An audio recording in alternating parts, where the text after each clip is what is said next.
সবাইকে স্বাগত। আশা করি আপনারা সকলে ভালো আছেন। আপনাদের পরীক্ষাটি লিখিত হবে। আজকে একটি লিখিত পরীক্ষার প্রশ্ন প্যাটার্ন নিয়ে এসেছি।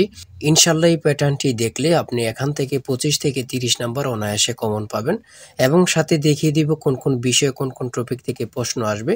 ধৈর্য সহকারে সম্পূর্ণ ভিডিওটা দেখেন। ইনশাআল্লাহ আপনি পরীক্ষায় পাস করবেন। দেখেন, আপনাদের পরীক্ষাটি লিখিত হবে, তাই আজকে একটি লিখিত পরীক্ষার প্রশ্ন প্যাটার্ন নিয়ে কিন্তু হাজির হয়েছি। এখানে রয়েছে সর্বপ্রথম সন্ধি বিচ্ছেদ করুন। দেখেন, লিখিত পরীক্ষাটা কি এটা আপনাকে আগে বুঝতে হবে। লিখিত পরীক্ষা হচ্ছে সন্ধি বিচ্ছেদ থাকবে, বিপরীত শব্দ থাকবে, এক কথা প্রকাশ থাকবে, তারপরে বাগধারা থাকবে, ট্রান্সলেট থাকবে, ফিল ইন দ্য গ্যাপস থাকবে, প্রিপোজিশন থাকবে, আর্টিকেল থাকবে। শর্ট করে 5 নম্বরের জন্য একটি প্যারাগ্রাফ থাকবে, কিছু অঙ্ক থাকবে, সর্বশেষ সাধারণ জ্ঞান থাকবে। লিখিত পরীক্ষা মানে এতটুকুই। আমার কথা বুঝতে পারছেন?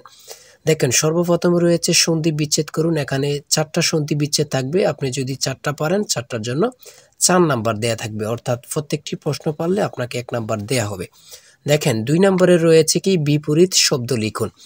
বিপরীত শব্দটি সমাধান করে দেওয়ার আগে ছোট্ট একটি কথা মধ্যে দিয়ে বলে রাখি, আপনারা যারা পরীক্ষা দিবেন আপনাদের জন্য একটি স্পেশাল শর্ট করে চূড়ান্ত সাজেশন তৈরি করা হয়েছে। সাজেশনটি নিতে স্ক্রিনে দেওয়া হোয়াটসঅ্যাপ নাম্বার রয়েছে, ইমো নাম্বার রয়েছে, দুটোর মধ্যে যে কোনো একটি মেসেজ করে সাজেশনটি সংগ্রহ করুন। সাজেশনের মূল্য মাত্র 100 টাকা। আমি বলি, আমাদের সাজেশনটি তারাই পড়বেন যারা চাকরির কারণে, বিভিন্ন কাজের কারণে পড়তে সময় পান না বা একটু দুর্বল, পড়ালেখা একটু কম বোঝেন। শুধু আমাদের সাজেশনটি পড়ে পরীক্ষা দিতে গেলে আপনি উত্তীর্ণ হয়ে যাবেন। তাই দেরি না করে অতি দ্রুত সাজেশনটি সংগ্রহ করুন। সাজেশনের মূল্য মাত্র 100 টাকা। 100 টাকার বিনিময়ে হলেও প্রত্যেকে আমাদের সাজেশনটি সংগ্রহ করবেন। ইনশাআল্লাহ আপনি পরীক্ষায় পাস করে যাবেন। 2 নম্বরে রয়েছে বিপরীত শব্দ লিখুন। এখানে 4টা বিপরীত শব্দ দেয়া আছে, 4টার জন্য 4 নাম্বার দেয়া থাকবে। আপনি যদি পারেন 4 নাম্বার পেয়ে যাবেন। তারপরে 3 নম্বরে রয়েছে এক কথায় প্রকাশ করুন। এখানে 4টি এক কথায় প্রকাশ দেয়া আছে, 4টার জন্য 4 নাম্বার। তারপরে 4 নম্বরে রয়েছে অর্থ সহ বাগধারা লিখুন। এখানে বাগধারা 4টা বাগধারা দেয়া আছে, প্রত্যেকটা বাগধারা যদি পারেন 1 নাম্বার করে পেয়ে যাবেন। 4টার জন্য 4 নাম্বার আপনি পাবেন।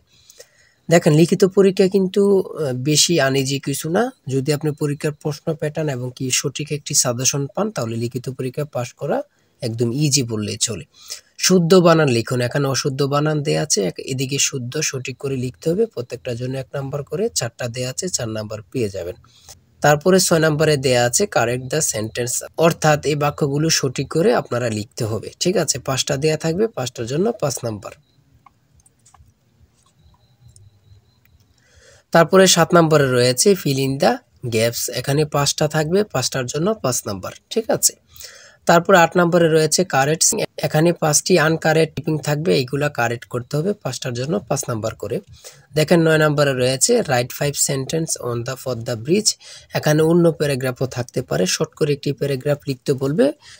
আপনি যদি প্যারাগ্রাফটা লিখতে পারেন আপনি 5 নাম্বার পেয়ে যাবেন। ঠিক আছে, একটি প্যারাগ্রাফ শর্ট করে লিখলেই কিন্তু 5 নাম্বার পেয়ে যাবেন, অর্থাৎ 5 সেন্টেন্স নিয়ে। তারপরে 10 নম্বরে রয়েছে অঙ্কের ক্ষেত্রে আসি। দেখেন, এক ব্যক্তি তার আয়ের 5% আয়কর দেন। তিনি 600 টাকা আয়কর দিলে তার মোট আয় কত? তার মোট আয় কত? খুবই গুরুত্বপূর্ণ একটি প্রশ্ন। এই প্রশ্নটি কিন্তু একদম ইজি, অঙ্কটি একদম ইজি। দেখেন, সমাধানটি দেয়া আছে, আপনারা যদি পারেন 5 নাম্বার পেয়ে যাবেন। তারপরে 11 নম্বরে রয়েছে একটি ত্রিভুজের 3টি বাহুর দৈর্ঘ্য 13, 14 ও 15 মিটার। ত্রিভুজটির ক্ষেত্রফল কত? দেখেন, এই অঙ্কটি কিন্তু যেন মনে হচ্ছে কি এলোমেলো না, একদম ইজি। আপনারা স্টেপ বাই স্টেপ বসাবেন, অ্যান্সার হাতের মুঠোয়। ঠিক আছে, সমাধান দেয়া আছে, আপনারা অঙ্কটি দেখে নেন, পারলে 5 নাম্বার পেয়ে যাবেন। তারপরে 12 নম্বরে রয়েছে একটি আয়তাকার বাড়ির পরিসীমা 44 গজ এবং গড়ের দৈর্ঘ্য 36 ফুট, গড়ের প্রস্থ কত? এই অঙ্কটি সমাধান দেয়া আছে, পারলে 5 নাম্বার পেয়ে যাবেন। দেখেন, একটি উৎপাদক থাকবে, আপনি যদি পারেন 5 নাম্বার পেয়ে যাবেন। x³ - 8 এর উৎপাদক কোনটি? একদম ইজি কিন্তু প্রশ্নটি, এতটুকুই কিন্তু। তারপরে কি রয়েছে আমরা দেখি। তারপরে রয়েছে একটি স্কুলে ডিল করার সময় 8, 10 এবং 15 সারিতে সাজানো হয়, তবে অথবা ওই স্কুলে ন্যূনতম কতজন ছাত্র রয়েছে? এগুলো যদি আপনি লসাগু করেন, লসাগু করলেই কিন্তু মানটা বের হয়ে যাবে, 120 সঠিক উত্তর চলে আসলো। তারপরে রয়েছে সাধারণ জ্ঞান, লাস্টে দিয়ে রয়েছে 71-এর ডায়েরি কে লিখেছেন। 14 নম্বরে রয়েছে 71-এর ডায়েরি কে লিখেছেন। কত পরীক্ষা যে আসছে আল্লাহ ছাড়া কেউ জানে না।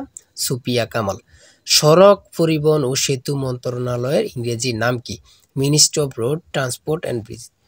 তারপরে রয়েছে 16 নম্বরে রয়েছে ছন্দের কবি কে, খুবই গুরুত্বপূর্ণ, সত্যেন্দ্রনাথ দত্ত।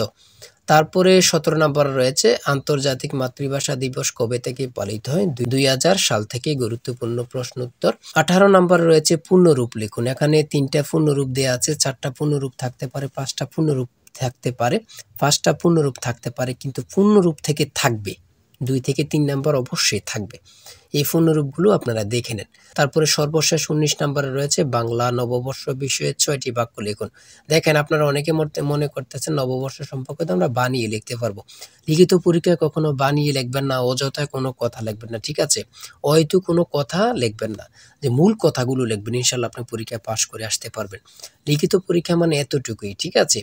যারা আমাদের সাজেশনটি সংগ্রহ করতে চান, স্ক্রিনে দেওয়া হোয়াটসঅ্যাপ নাম্বার রয়েছে, ইমো নাম্বার রয়েছে, দ্রুত সাজেশনটি সংগ্রহ করে ফেলুন। ইনশাআল্লাহ আমাদের সাজেশনটি পড়ে পরীক্ষা দিতে গেলে আপনি পাস হয়ে যাবেন। আর বিশেষ করে বলে রাখি, আমাদের চ্যানেলটি সাবস্ক্রাইব ও পেজটি ফলো দিয়ে রাখলে পরীক্ষার প্রশ্ন সমাধান, পরীক্ষার রেজাল্ট সকল কিছু সবার আগে পেয়ে যাবেন। তাই সবাই ভালো থাকবেন, সুস্থ থাকবেন। আজকের ভিডিও এই পর্যন্ত। আল্লাহ হাফেজ।